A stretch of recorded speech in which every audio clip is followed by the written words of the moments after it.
Ashes of Elaria. It started with a call. A frantic voice over the phone reported a man wandering the streets of Elaria, barefoot, muttering incomprehensible words. It was just after midnight, when the city was dead silent and even the shadows seemed to whisper. Detective Daniel Wade, a seasoned investigator with a history of unsolved cases, didn't like these kinds of calls. They always led to something wrong. The man, who later identified himself only as Gavin, was found sitting beneath a rusted street lamp in Grey Willow Park, trembling, eyes sunken, and hands raw. He spoke in riddles. "They're still burning, I can smell the ash, but it's not from this world." Daniel assumed he was just another drifter broken by the world until he found a crumpled piece of paper in Gavin's coat, an address, scribbled hastily, almost violently. 37 Morwen Lane. Daniel felt a strange cold wash over him.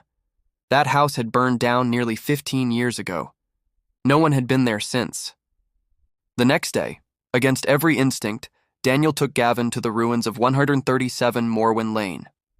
The house had been swallowed by time, charred walls, collapsed ceilings, and a pervasive smell of mold and something else, like burnt flesh. As soon as Gavin stepped inside, his demeanor changed. He stood taller, almost like his soul had remembered its spine.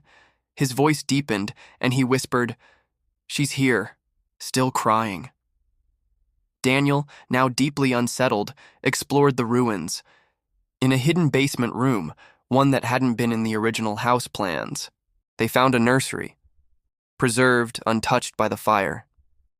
A child's room, completely intact, covered in dust, yet eerily well kept. A mobile above the crib spun slowly on its own. And then came the laughter, not Gavin's, not Daniel's.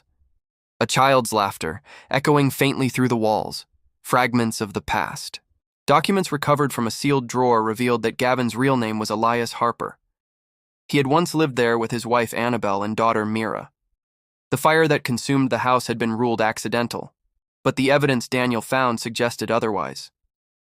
There were photographs with faces scratched out, police reports that had never been filed, and in one burnt photo, a figure standing in the background, tall, faceless, watching. Annabelle had written about the voices in the walls and how Mira spoke to someone who wasn't there. The diary ended abruptly. As Elias recovered his memories, he began to change. He would vanish at night. Neighbors reported strange lights flickering in his apartment. He'd wake up screaming in languages he didn't know. Daniel installed a camera in Elias's apartment out of fear. What he saw nearly broke him. At 3 a.m., Elias would stand in front of a mirror, completely still for hours. Then, in a voice not his own, he would say, "I brought them back, but I didn't close the door." Whatever Elias had remembered wasn't just the trauma of a fire. It was something older, darker, something that had been unleashed. The final descent. Daniel returned to 137 Morwen Lane alone, determined to destroy whatever was left. In the basement nursery, he found a child's drawing taped to the wall. In crayon, it depicted 3 figures: a man, a woman, and a child, all smiling. Behind them stood a shadow with antlers. Daniel turned to leave, but the stairs had vanished. He was trapped. The laughter returned, louder now, followed by a whisper that chilled his soul. Now there are 4. Epilogue. Weeks later, the Elaria Police Department officially closed the file.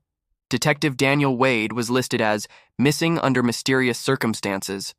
Elias Harper vanished soon after. The house at 137 Morwen Lane? Gone. Nothing remained but a vacant lot. But locals say if you pass by after midnight, you can hear a lullaby. And sometimes, just sometimes, you'll see 4 figures watching from the shadows.